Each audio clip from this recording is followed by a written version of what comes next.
Hi guys, ito na pala yung update sa ginawa nating manibila guys. Natapos na siya, no? Ayan guys, oh. Natapos na natin. Yan na yung update niya guys, ano?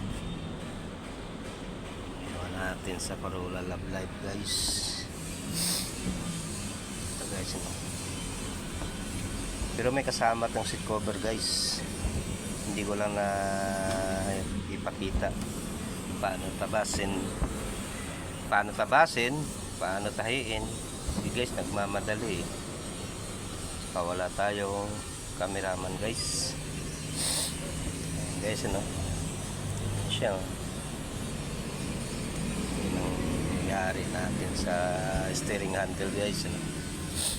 Pero mamaya guys, ipapakita natin yung ano guys, seat cover nito. Naikabit na eh. Ang seat cover nito guys, upholstery type, nakalubog, ano, nakapix.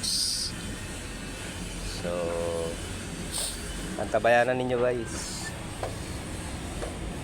Dadalhin ko dun sa kabila. Ito siya guys, ginawa ko nung isang araw na vlog natin. Ito na yung update nya. Yung mastik lang sa mata, no, kasi mahirap din medyo tayo eh. Abangan nyo guys yung seat cover na ginawa ko. Hindi ko na pinakita yung paano tabasin, paano tahiin.